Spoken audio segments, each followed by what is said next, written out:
तो hi guys, welcome back to my YouTube channel Oneness Learning Classes में आप सभी का स्वागत है। Myself Brajesh sir. तो आप सभी के बीच जो है कि मैं एक रासायनिक विज्ञान का जो है पहला जो है लेसन जो हम लेके आया है, रासायनिक समीकरण, जिसके बारे में हम अच्छी तरह से पढ़ेंगे, अच्छी तरह से सीखेंगे और अच्छी तरह से समझेंगे। उसमें जो नोट्स भी है, तो आप चाहेंगे तो नोट्स को आप जो है पॉज करके वीडियो का आप नोट्स भी लिख सकते हैं और आप उस तैयारी भी कर सकते हैं। तो वो कहते हैं ना कि अभी वीडियो का जो शुरुआत हम करेंगे और इसमें ज़्यादा से ज़्यादा चैनल को आप शेयर सब्सक्राइब करना नहीं भूलिएगा, अपने दोस्तों को भी शेयर करिएगा जिससे उनकी तैयारी भी हो सके, ठीक है ना। तो कोई भी चीज़ें आसानी से तो प्राप्त होती नहीं है, उसके लिए मेहनत करना पड़ता है। तो आप सभी के बीच जो है कि हम फिर शुरुआत करते हैं। ज़्यादा से ज़्यादा वीडियो को शेयर करिएगा। आज हम पढ़ेंगे,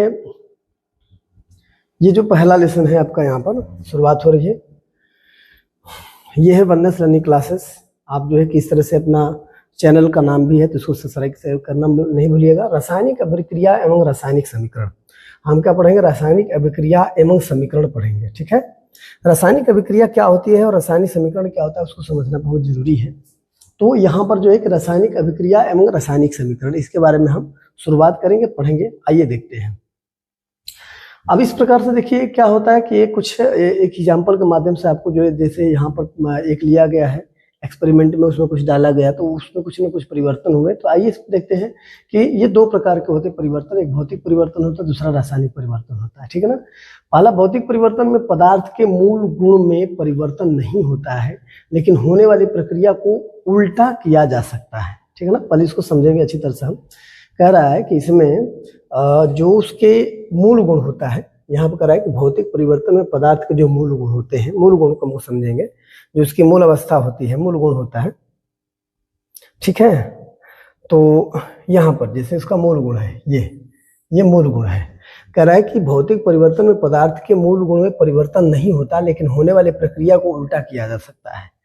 उनके जो मूल गुण होगा, जो उसका एक्चुअल गुण होगा, उसमें कह रहा है कि उसमें परिवर्तन नहीं होगा, वो जैसे का तैसे ही रहेगा, उसमें कोई बदलाव नहीं होता है, जो उसकी मूल अवस्था रहती है, ठीक है। तो और नहीं होता, लेकिन होने वाली जो प्रक्रिया, जो उसमें क्रिया होगी, जो प्रक्रिया होगी, तो उससे जो है कि उल्टा किया जा सकता है। जैसे एग्जाम्पल के माध्यम से हम समझेंगे तो पानी से बर्फ का बनना, ठीक है ना। पानी से क्या होता है? बर्फ का बनना। तो इसमें पानी से बर्फ का बनना, तो पानी जो उसकी मूल रूप है, पानी उसका मूल गुण है, और उससे जो बर्फ बनता है, ये बर्फ बनता है।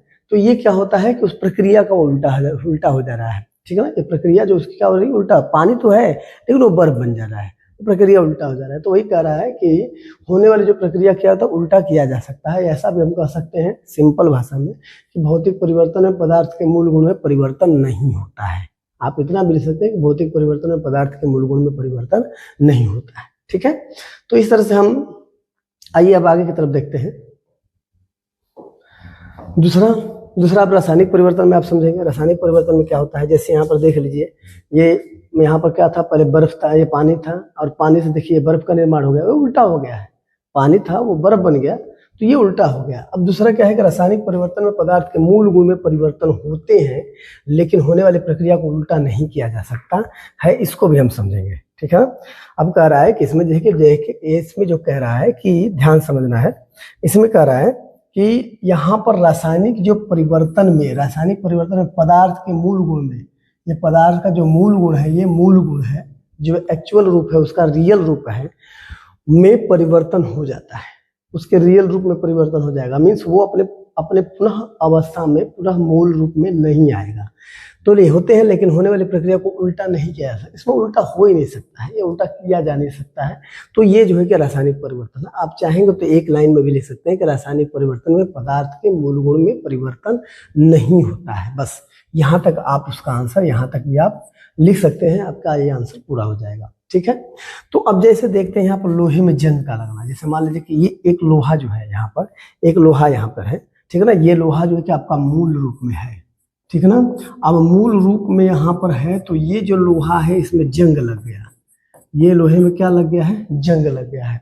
तो जंग लगने के बाद इसका कलर क्या हो जाता है? ये ब्राउन कलर का हो जाता है, भूरा कलर का हो जाता है। तो ये जो है कि ब्राउन जब कलर का हो जाता है, तो ये मूल रूप में नहीं रहता है, क्योंकि वो उसकी अवस्था परिवर्तन हो जाती है, उसके गुण परिवर्तन हो जाते हैं।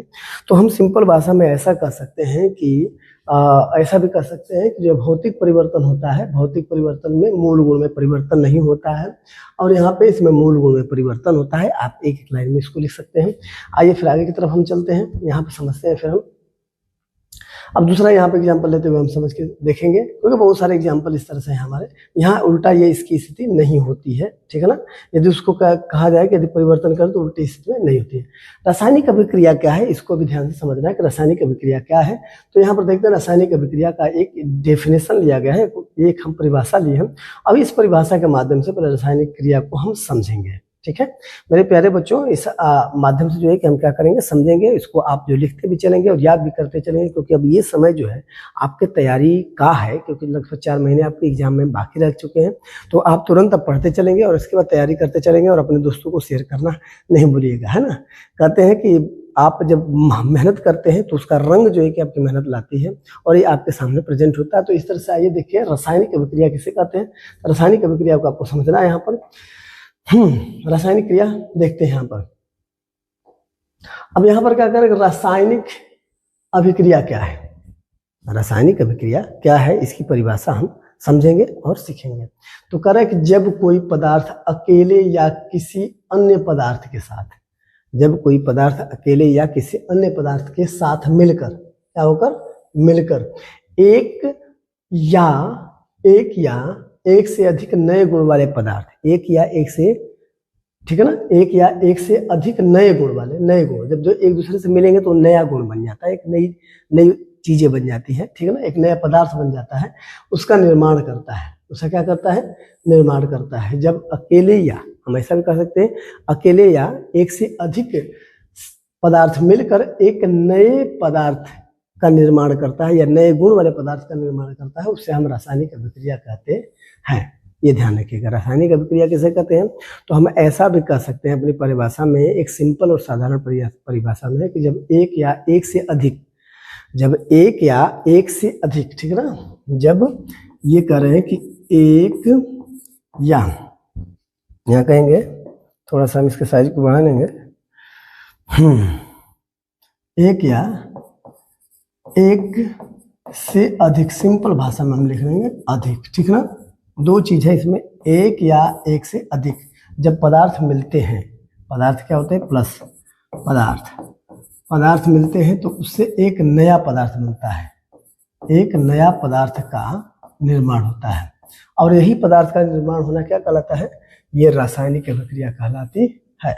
वही पदार्थ का निर्माण एक रासायनिक अभिक्रिया। एक मार्क के लिए जो है कि आपका, एक मार्क के लिए ये जो है कि एक या एक से अधिक पदार्थ जब एक दूसरे से मिलते हैं तो वो क्या करते हैं, एक नए पदार्थ का निर्माण करते हैं। तो ये आपका डेफिनेशन रहा है। अब आइए इसको एक एग्जांपल के माध्यम से हम समझेंगे, ठीक है। यहाँ पर एग्जांपल के माध्यम से इसको हम समझते हैं। जैसे यहाँ पर दिया C+O2, ठीक है ना, क्या दिया है, C+O2। अब एक एग्जांपल समझ रहे हैं, यहाँ पर दिया हुआ है C+O2। यहाँ पे C और +O2 को जब मिला देते हैं, यहाँ पे C एक पदार्थ है, ठीक है ना, यहाँ पे C एक पदार्थ है, यहाँ पे O2 एक पदार्थ है, ठीक है। अब इनको जब क्या करते हैं, जब एक दूसरे से मिलते हैं, C+O2 जब एक दूसरे से मिलते हैं तो ये क्या बन जाता है, एक CO2 का निर्माण कर लेता है, ठीक है ना। जब ये एक दूसरे से मिलते हैं तो क्या करता है, ये CO2 का निर्माण, C जो है कार्बन, ठीक है ना, और ऑक्सीजन का इसमें 2, कार्बन में और यहाँ पे ऑक्सीजन के 2 जो है, जब ऑक्सीजन 2 मिलते हैं, ये दोनों मिलकर जो है कि एक नया पदार्थ बनाते हैं जो हो जाता है CO2। क्या बन जाता है, इसमें कार्बन, ये इसमें जो है कि कार्बन, ठीक, और प्लस ये हो जाता है ऑक्सीजन। इसमें कार्बन और ऑक्सीजन, इसमें ऑक्सीजन के 2 भाग होते हैं, ये दोनों मिलकर क्या बनाते हैं, ये कार्बन डाइऑक्साइड बनाते हैं। क्या बनाते हैं, कार्बन डाइऑक्साइड। ये आपको बहुत आसान शब्दों में, ठीक है ना, कार्बन डाइऑक्साइड का निर्माण कर लेते हैं। एक बहुत आसान शब्दों में, एक आसान एग्जाम्पल से इसको आपको समझाया गया है कि जब कार्बन में ऑक्सीजन मिलता है, ऑक्सीजन के 2, ठीक है ना, गुण मिलते हैं तो ये मिलकर क्या बना लेते हैं, कार्बन डाइऑक्साइड का निर्माण कर लेते हैं। तो मीन्स एक पदार्थ से दूसरा पदार्थ मिलते जाते हैं, एक नया पदार्थ बन गया। तो आप सिंपल भाषा में इसकी परिभाषा लिख सकते हैं और आने वाले एग्जाम में भी आपको बहुत हेल्पफुल होगा। तो इस तरह से अपने जो दोस्त होंगे, मित्र होंगे, उनके पास शेयर करना नहीं भूलिएगा। तो आइए अब आगे की तरफ पढ़ते हैं। इसको अच्छी तरह से आप समझ चुके होंगे, ठीक है ना। अब ये जो है कि बात जो है कि ये परिभाषा जो है कि झोपड़ी तक नहीं, हमने बताया था इसकी पिछली वीडियो में बताया, झोपड़ी तक नहीं, इसको खोपड़ी तक पहुँचाना है। झोपड़ी झोपड़ी तो अब तो बहुत बदल गया है, झोपड़ी झोपड़ी में नहीं रह गया, अब लगभग जो है कि सबके पक्के घर हो चुके हैं। लेकिन वो एक कहते हैं कि एक बात कही गई जिससे मतलब मजा आ जाता है, जिसमें एक ट्रिक लगाते हैं, ठीक है ना। तो इस तरह से अब देखिए रासायनिक अभिक्रिया का आपके सामने जो है कि एक परिभाषा दिया गया है, आप इसी तरह से तैयारी कर लीजिएगा। आइए अब हम आगे की तरफ पढ़ते हैं और देखते हैं अगला डेफिनेशन क्या है, ठीक है। तो मेरे प्यारे बच्चों, इस तरह से जो है कि आपका निर्माण कार्बन डाइऑक्साइड का हो जाता है। एक या एक से अधिक पदार्थ जब एक दूसरे से मिलते हैं तो नए पदार्थ का निर्माण करते हैं।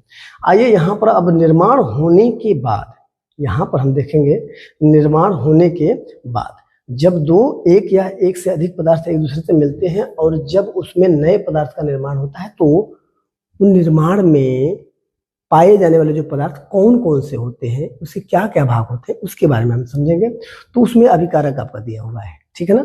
अभिकारक दिया हुआ है और प्रतिफल या उत्पाद दिया हुआ है। तो ये क्या है, इन चीज को आप अच्छी तरह से ध्यान से समझेंगे। तो आइए उसको अगला भाग हम देखते हैं, उसका अगला डेफिनेशन देखते हैं क्या होता है, ठीक है। तो यहाँ पर देखिए अभिकारक क्या होता है, उसको अच्छी तरह से हम समझेंगे डेफिनेशन के माध्यम से, ठीक है। अभिकारक यहाँ पर समझते हैं। आइए अभिकारक के बाद फिर हम समझेंगे क्या, अपना प्रतिफल या उत्पाद समझेंगे। तो यहाँ कह रहा है कि अभिकारक क्या है, अभिकारक क्या है, ठीक है ना। तो रासायनिक अभिक्रिया में देखिए, रासायनिक अभिक्रिया पढ़ रहे हैं तो रासायनिक अभिक्रिया के बारे में बात हो रही है, तो उसमें के ही बारे में ज्यादा से ज्यादा हमें डिस्कस करना है। तो कह रहा है कि रासायनिक अभिक्रिया में ये चीजें आप क्या करेंगे, ये चीजें आप लिख दिया करेंगे रासायनिक अभिक्रिया में, ठीक है ना। लिखेंगे रासायनिक अभिक्रिया में, ठीक है। रासायनिक अभिक्रिया पढ़ रहे हैं, रासायनिक अभिक्रिया समीकरण पढ़ रहे हैं, तो रासायनिक अभिक्रिया में भाग लेने वाले क्या करने वाले होते हैं, भाग लेने वाले पदार्थ। रासायनिक अभिक्रिया में भाग लेने वाले पदार्थ, जैसे कोई अभी आपका प्रोग्राम होता है, प्रोग्राम में आप पार्टिसिपेट होते हैं तो भाग लेना हो जाता है। तो इसी तरह जब रासायनिक अभिक्रिया हो रही है तो इस रासायनिक अभिक्रिया में ये बंदा क्या कर रहा है, उसमें भाग ले रहा है, ठीक है ना। वही पार्टिसिपेट हो रहा है, भाई मैं भी चलूंगा तुम्हारे साथ डांस करूंगा, होता है कि नहीं होता है। जब हमारा एनुअल प्रोग्राम होता है तो एनुअल प्रोग्राम में हम पार्टिसिपेट करते हैं तो उसमें बहुत सारे जो है कि बच्चे जो है कि पार्टिसिपेट होते हैं। तो कहने का मतलब होता है एक या एक से अधिक, किसी एक सॉन्ग में एक या एक से अधिक जब पार्टिसिपेट होंगे उसमें क्रिया करेंगे। क्रिया का मतलब होता है डांस जो कर रहे हैं या अपने एक्टिंग को उसमें रिप्रेजेंट कर रहे हैं, तो वो अब क्रिया हो गया, वो क्रिया हो गया, ठीक है ना। तो उसमें वो बनने के बाद एक अच्छा सा जो है क्या बन जाता है, एक ग्रुप में डांस उनका होता है, एक अच्छा उसमें रिजल्ट उसका बनता है। तो उसी प्रकार इसमें कह रहा है कि रासायनिक अभिक्रिया में भाग लेने वाले पदार्थों, इसको पदार्थों को अभिकारक कहते हैं, याद रखिएगा। पदार्थों को क्या कहते हैं, अभिकारक कहते हैं। जैसे हमने यहाँ पर उसके पीछे पढ़ा था, ठीक ना, C+O2 था, ठीक है ना। और इसके बाद जो है कि ये देखिए C+O2, ये जो भाग है हमारा, ये हमारा जो भाग है, कह रहा है कि रासायनिक अभिक्रिया में भाग लेने वाले जो पदार्थ होते हैं इनको हम क्या कहते हैं, इनको हम अभिकारक कहते हैं, ठीक है। इनको हम अभिकारक कहते हैं। इस भाग को देखिए, इस वाले भाग में ये दोनों बंदे जो क्या करे हैं, पार्टिसिपेट हुए C+O2, और दोनों बंदे मिलकर क्या बन गए, अभिकारक बन गए हैं। तो एक नया जो है कि पदार्थ यहाँ पे तैयार हो रहा है, ठीक है ना। तो इस तरह से देखिए हम यहाँ पर जो है कि नए अभिक्रिया में जो भाग लेने वाले जो पदार्थ होते हैं तो उसको इस तरह से आप प्रतिफल या उत्पाद के बारे में पढ़ने को, उत्पाद क्या है, ठीक है। तो इसमें हम देखेंगे कि उत्पाद में जैसे कह रहा है कि यहाँ पर इसको भी समझेंगे डेफिनेशन के माध्यम से। आइए तो यहाँ पर एक उदाहरण सहित भी आपको स्पष्ट यहाँ पे करा दिया जाए, क्लियर करा दिया जाएगा, जिससे आपको अच्छी तरह समझ में आ जाए, ठीक है ना। तो यहाँ पर आइए हम देखते हैं किस तरह से इसका हो रहा है, यहाँ पर डेफिनेशन समझेंगे। आइए मेरे प्यारे बच्चों, इस तरह से जो है क्या करना है हमको यहाँ पर, ठीक है। अब यहाँ पर देखेंगे हम प्रतिफल या उत्पाद के बारे में, ये भी डेफिनेशन पढ़ लें, फिर इसके बाद आगे चलते हैं। तो ये उत्पाद होता क्या है, ठीक है ना, ये उत्पाद होता क्या है। तो आइए इसको देख लेते हैं, उत्पाद क्या होता है, ठीक है ना। ये उत्पाद के बारे में पढ़ेंगे या प्रतिफल के बारे में पढ़ेंगे। तो ये कह रहा है कि यहाँ पर कि रासायनिक अभिक्रिया होने के बाद, कौन सी अभिक्रिया होने के बाद, रासायनिक अभिक्रिया, रासायनिक अभिक्रिया होने के बाद बनने वाले पदार्थ को, रासायनिक अभिक्रिया होने के बाद, रासायनिक अभिक्रिया जब दोनों मिले तो अब रिजल्ट उसका हुआ, वो बनने के बाद जो उसका ना कि जो पदार्थ जो बनता है, जब एक या एक से अधिक पदार्थ जब मिलते हैं तो उसे एक नया पदार्थ बनता है, और वही नया पदार्थ को हम उत्पाद कहते हैं, प्रोडक्ट कहते हैं, ठीक है। इसी नए उत्पाद को हम प्रोडक्ट कहते हैं। जैसे यहाँ पर उदाहरण के माध्यम से समझेंगे, यहाँ पे हाइड्रोजन है आपका, ठीक है ना। यहाँ पर क्या है आपका, देखिए यहाँ पर समझ लेते हैं, यहाँ पर हाइड्रोजन है, ठीक है। यहाँ पर हाइड्रोजन है, हाइड्रोजन में आपको क्या मिलाते हैं, Cl2, ठीक है ना, क्लोरीन मिला दी जाती है, हाइड्रोजन में क्लोरीन मिला दी जाती है, ठीक है ना। तब हाइड्रोजन में क्लोरीन मिलाई जाती है तो ये तो अभिकारक हो गया। ये जो आपका लेफ्ट जो साइड है वो लेफ्ट साइड में जो भी है, हम ये भी कह सकते हैं कि जो लेफ्ट साइड में आने वाले जो पदार्थ होते हैं वह आपका क्या होता है, ये आपका होता है अभिकारक, हम ऐसा भी कह सकते हैं। और राइट साइड में जो एरो के बाद जो बनने वाला प्रोडक्ट होते हैं या जो पदार्थ होते हैं उन्हें हम क्या कहेंगे, उत्पाद कहेंगे। ठीक है, ये चीज हमारा क्या हो जाता है, इसको हम समझेंगे तो ये हमारा अभिकारक हो गया। ये क्या हो गया, अभिकारक हो गया। और ये क्या हो जाता है हमारा, इसको हम प्रोडक्ट या उत्पाद कहते हैं, इसको प्रोडक्ट या उत्पाद कहते हैं। ठीक है ना, इसको उत्पाद कहते हैं, ये हमारा उत्पाद है। मतलब यहाँ पर जो कि हाइड्रोजन से और क्लोरीन के मिलने के बाद ये 2HCl बन जाता है।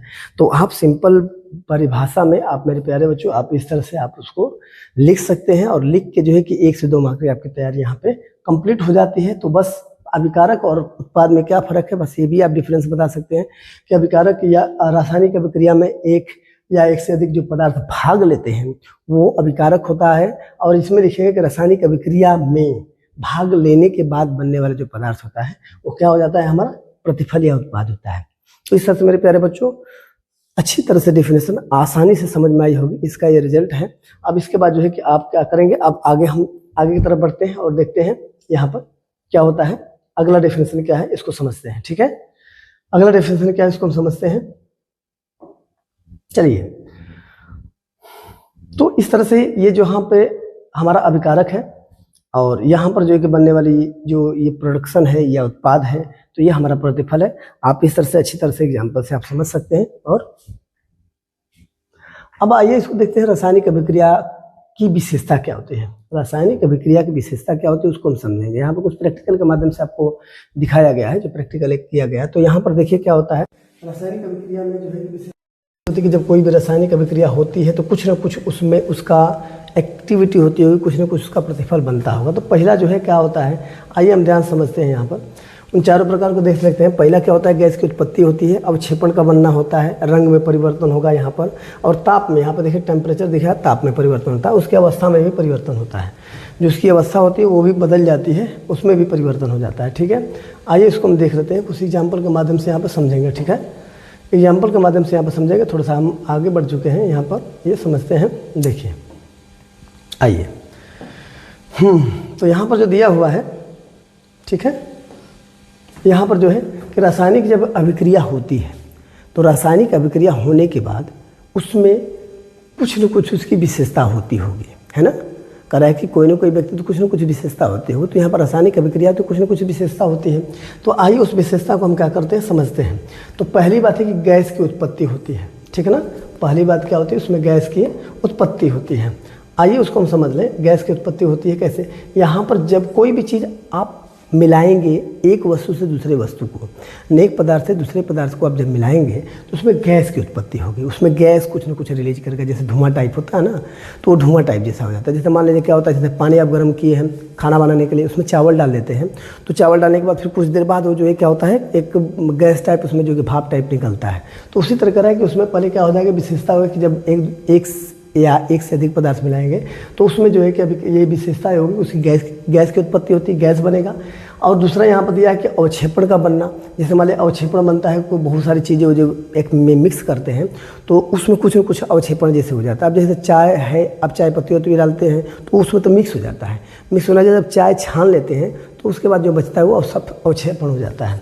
इसके बाद उसके रंग में परिवर्तन हो जाता है, रंग भी परिवर्तन हो जाता है। पहले आपने पानी डाला चाय बनाने के लिए, पानी डाला, उसमें चाय पत्ती डाल दिया, चाय पत्ती के बाद फिर उसमें चीनी चाहे, और इसके बाद जो भी पदार्थ आपने मिलाया तो उसका कलर जो है, पहले तो ये चीनी भी सफ़ेद थी, पानी भी सफ़ेद था, जब उसमें चाय पत्ती आपने मिला दिया तो चाय पत्ती मिलाने के बाद उसका कलर बदल गया, वो हल्के भूरे रंग का हो जाता है, ब्लैक टाइप भी बन जाता है, काले टाइप का बन जाता है, तो उसमें रंग का भी परिवर्तन हो जाता है ना।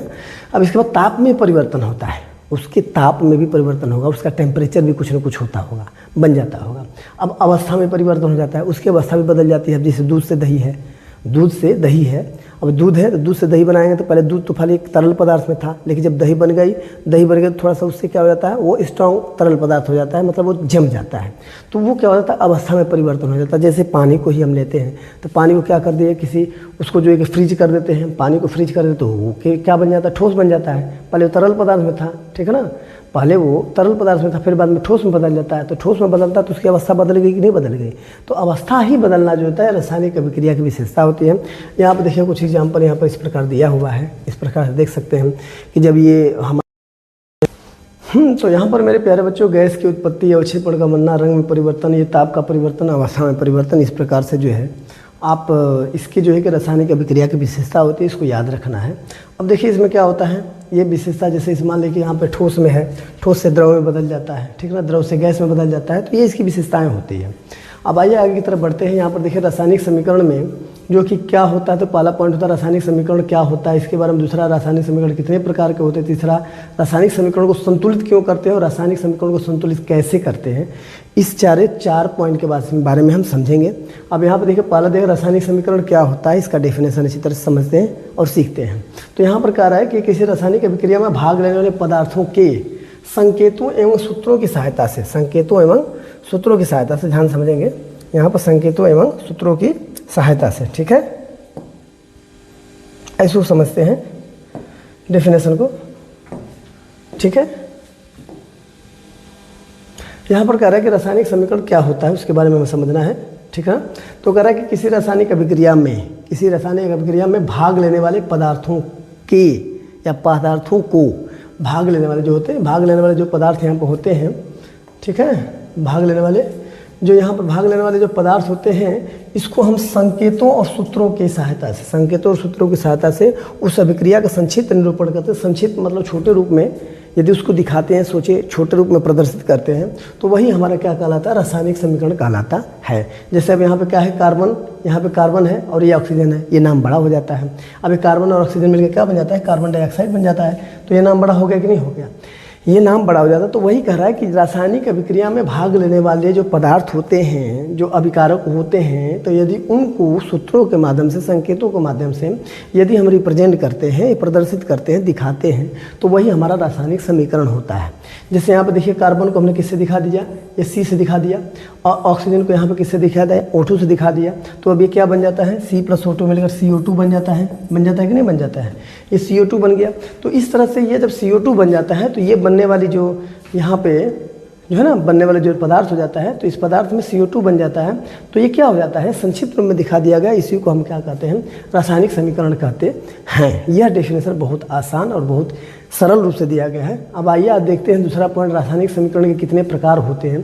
तो रासायनिक समीकरण, पहला संतुलित रासायनिक समीकरण, दूसरा असंतुलित रासायनिक समीकरण, ये दो प्रकार के जो है कि समीकरण होते हैं, ठीक है ना। तो पहला हम पढ़ेंगे रासायनिक संतुलित समीकरण। तो संतुलित रासायनिक समीकरण क्या है, तो यहाँ पे इस डेफिनेशन को अच्छी तरह समझना है, उसके कुछ एग्जाम्पल के माध्यम से समझते हुए हम आगे चलेंगे और सीखेंगे, ठीक है ना। ज़्यादा से ज़्यादा वीडियो को शेयर करिएगा, ठीक है ना, जिससे आपके दोस्तों को भी इसकी सहायता मिल पाए और आप भी इससे, आपका भी योगदान इसमें हो पाए, ठीक है। अब यहाँ पर देखते हैं कि रासायनिक का संतुलित समीकरण क्या होता है। तो वैसा रासायनिक समीकरण जिसमें, वैसा रासायनिक समीकरण, ठीक है ना, वैसा रासायनिक समीकरण जिसमें अभिकारक क्या होता है, ये अभिकारक और उत्पाद दोनों तरफ अभिकारक ये हो गया, ये अभिकारक हो गया और ये उत्पाद हो गया, ठीक है ना, ये अभिकारक हो गया। लेफ्ट साइड जो होता है ये अभिकारक होता है, राइट साइड उत्पाद हो जाता है। दोनों तरफ प्रत्येक तत्व के परमाणुओं की संख्या, परमाणु की जो संख्या क्या होती है, परमाणुओं की संख्या क्या होती है, बराबर होते हैं, परमाणुओं की संख्या बराबर होती है, उसे संतुलित रासायनिक समीकरण कहते हैं। हम ये कह सकते हैं कि जब अभिकारक की तरफ भी बराबर हो और जो है उत्पाद के भी तरफ बराबर होता है तो वो रासायनिक समीकरण कहलाता है। जैसे यहाँ पे देखेंगे तो यहाँ पर हम देखते हैं तो हाइड्रोजन का क्या है, हाइड्रोजन का 2, यहाँ पे 2 गुना कितना हो जाता है, 2 मिलकर यहाँ पे 4 हो जाता है। यहाँ पे ऑक्सीजन का केवल 2 है, ऑक्सीजन का कितना है, 2 है। अब उत्पाद की तरफ देखें तो यहाँ पर हाइड्रोजन का जब 2 का गुणा कर देते हैं, 2 है तो 2 दूनी के 4 हो जाता है। और ऑक्सीजन का देखिए यहाँ पर ये है 2 गुणांक में है, ऑक्सीजन का 2 ये क्या है, गुणांक में होता है, समझ रहे हैं ना। जैसे हम कोई भी देखिए यहाँ पे 2, हाँ 3 + 4 हो जाता है, 3 + 4 2 का गुणांक 3 भी है और 2 का गुणांक 4 है, तो 2 गुणे यहाँ पे 3 लिखेंगे और यहाँ पे 2 गुणे 4 लिखेंगे। तो वैसे ही जो है कि यहाँ पे ऑक्सीजन का 2 होता है, ठीक है ना। तो इस तरह से रासायनिक समीकरण का संतुलन कहलाता है। दोनों तरफ हमारे परमाणुओं की संख्या, दोनों तरफ अणुओं की संख्या बराबर है। यहाँ पे 2 गुणे 2 है, यहाँ पे 4 हो गया, यहाँ पे ऑक्सीजन का 2 हो गया, यहाँ पे भी हाइड्रोजन का देखिए क्या हो, 2 दूनी के 4 हो जाएगा और ऑक्सीजन का यहाँ पे कितना हो जाएगा, ऑक्सीजन का यहाँ पे 2 हो जाएगा। ये संतुलित रासायनिक समीकरण है। अब आगे की तरफ हम बढ़ते हैं किस तरह से जो है कि अब असंतुलित रासायनिक समीकरण का डेफिनेशन देखते हुए हम आगे की तरफ बढ़ेंगे, उसके डेफिनेशन को समझेंगे, ठीक है ना। अब यहाँ पर इस तरह से रासायनिक संतुलित समीकरण हो गया। अब हम पढ़ेंगे असंतुलित रासायनिक समीकरण क्या होता है। असंतुलित रासायनिक समीकरण क्या होता है? तो वैसा रासायनिक समीकरण जिसमें अभिकारक उत्पादक दोनों तरफ तत्वों के परमाणु की संख्या बराबर, बस ये नहीं होती है। बराबर क्या होती है? नहीं होती है, बस इसको हमें समझना है। जैसे यहाँ पर समझेंगे हम, कह रहा है कि सब सेम डेफिनेशन उसका रहता है, सब सेम डेफिनेशन आएगा। टोटल जैसे का तैसे पूरा टोटल लिखना होता है। बस आप पहले वाले में जो रासायनिक समीकरण का जो संतुलन था उसमें खाली नहीं लगा देंगे, असंतुलित रासायनिक समीकरण, असंतुलित रासायनिक समीकरण का डेफिनेशन हो जाएगा। अब यहाँ पर हम देखते हैं तो यहाँ मैग्नीशियम का जो है क्या है? मैग्नीशियम का 2 है। मैग्नीशियम का कितना है? 2 है। और यहाँ पे ऑक्सीजन का क्या है? 2 है। लेकिन यहाँ पर देखिए मैग्नीज का क्या है? यहाँ पे 1 है। मैग्नीज का यहाँ पे मैग्नीशियम का 1 है। और यहाँ पर क्या होता है? ऑक्सीजन का क्या है? यहाँ पे ऑक्सीजन का भी 1 है, मतलब कोई है नहीं, मतलब यहाँ पर 2 है और यहाँ पे 1 है। तो इस तरह से क्या हो जाता है? ये असंतुलित रासायनिक समीकरण कहलाता है। बहुत आसान तरीके से मेरे प्यारे बच्चों हैं, आप इसको समझने की कोशिश करिएगा। बहुत आसान विधि से इसको बहुत जल्दी से आप कर लेंगे और बहुत जल्दी से फटाक यूँ चुटकियों में याद होता है। कहते हैं ना कि झोपड़ी झोपड़ी तक नहीं, ये खोपड़ी खोपड़ी की बात है। झोपड़ी की बात नहीं, खोपड़ी की बात है। तो खोपड़ी में इसको लाना है, ठीक है? इसको खोपड़ी में लाना है। अब आगे आइए, इसको समझते हैं और आगे चलते हैं, ठीक है ना?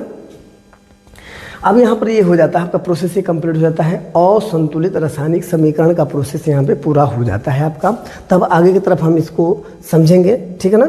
और इसमें जो है कि आपको 2 पार्ट में वीडियो बनाई गई, 3 पार्ट में हो जाएगा। एक पार्ट छोटा सा हमने ये है। अब रासायनिक समीकरणों को संतुलित क्यों करते हैं, ये सबसे बड़ी डेफिनेशन है। ये 2 मार्क का क्वेश्चन, कम से कम 2 से 3 मार्क का रहेगा, तो इसकी तैयारी में हम सीख लेंगे, ठीक है ना? इसको भी देख लेते हैं कि संतुलित करने की जरूरत क्यों पड़ती है। तो भाई देखिए, द्रव्यमान के संरक्षण का जो सिद्धांत है, द्रव्यमान के संरक्षण का जो सिद्धांत है, तो उसमें कहता है कि उसके रासायनिक समीकरण को संतुलित, जैसे इसको रासायनिक समीकरणों को जो संतुलित जो करना आवश्यक होता है, रासायनिक समीकरणों को संतुलित करना क्या होता है? आवश्यक होता है। क्यों होता है भाई? तो रासायनिक अभिक्रिया के बाद, करें कि रासायनिक अभिक्रिया का जब रासायनिक अभिक्रिया होती है तो उसके बाद द्रव्यमान का न तो निर्माण, ये नियम है, और न ही विनाश। न तो उसका निर्माण होता है, न ही विनाश होता है। न तो निर्माण होता है, न ही विनाश होता है। जैसे देखिए, जब वो रासायनिक चीज़ें बन जाएगी तो फिर दोबारा वो बन नहीं सकता है। तो इसलिए उसको संतुलित करने की ज़रूरत पड़ती है। इसलिए रासायनिक समीकरण को संतुलित करने की ज़रूरत पड़ती है कि एक बार यदि संतुलित कर लेते हैं तो वो चीज़ें परफेक्ट बन पाए, सही बन पाए। जैसे मेजरमेंट, किसी चीज़ का मापन होता है, कोई भी चीज़ बनाना होता है। जैसे मानो कोई चीज़ आपके घर का चीज़ बनाना है, तो जो मिस्त्री होता है, चाहे टेबल बनाना है, चाहे मेज बनाना, तो एक मेजरमेंट सही परफेक्ट करता है, ठीक है ना? मेजरमेंट सही परफेक्ट करता है कि आपको वो चीज़ बन जाए, तो पता चला कि छोटा और बड़ा हो जाता तो बन नहीं पाता है। तो उसी तरह इसका संतुलित करने की जरूरत इसलिए पड़ती है कि द्रव्यमान करने की अभिक्रिया के बाद जो द्रव्यमान होता है और जो उसका निर्माण होता है, कह रहा है कि न तो उसका विनाश होता है, क्योंकि एक बार होने के बाद उसका न तो क्या होगा? निर्माण हो पाएगा, न विनाश हो पाएगा, ठीक है ना? तो इस तरह से आगे की तरफ बढ़ते हैं हम, ठीक है? आगे की तरफ डेफिनेशन में चलते हैं। रासायनिक समीकरणों को संतुलित कैसे करते हैं, ये सबसे बड़ा इंपॉर्टेंट पॉइंट है और ये बहुत सारे बच्चे शायद नहीं कर पाते हैं। तो इसको आसानी से समझेगा, बहुत सटीक तरीके से बताया गया, बड़ा आसान तरीके से बताया गया है ना? बहुत आसान तरीके से बताया गया। समझने की कोशिश करेंगे, एकदम 100% समझेंगे। समझने की कोशिश आप करेंगे तो 100% समझेंगे। आइए देखते हैं, यहाँ पे मैग्नीशियम के साथ हाइड्रोक्लोरिक एसिड जब मिलाते हैं, मैग्नीशियम के साथ जब हाइड्रोक्लोरिक एसिड मिलाते हैं तो क्या बन जाता है? यहाँ पर देखिए, मैग्नीशियम क्लोराइड बन जाता है। यहाँ पे ये मैग्नीशियम क्लोराइड बन जाता है और यहाँ पर हाइड्रोजन बन जाता है। ये मैग्नीशियम क्लोराइड बन जाता है और ये हाइड्रोजन बन जाता है। अब यहाँ पर क्या करना है? हमें संतुलित करना है और देखना है, ठीक है ना? अब संतुलित करते हुए देखना है कि किस तरह से रासायनिक समीकरण को हम संतुलित करेंगे। आइए समझते हैं, ठीक है ना?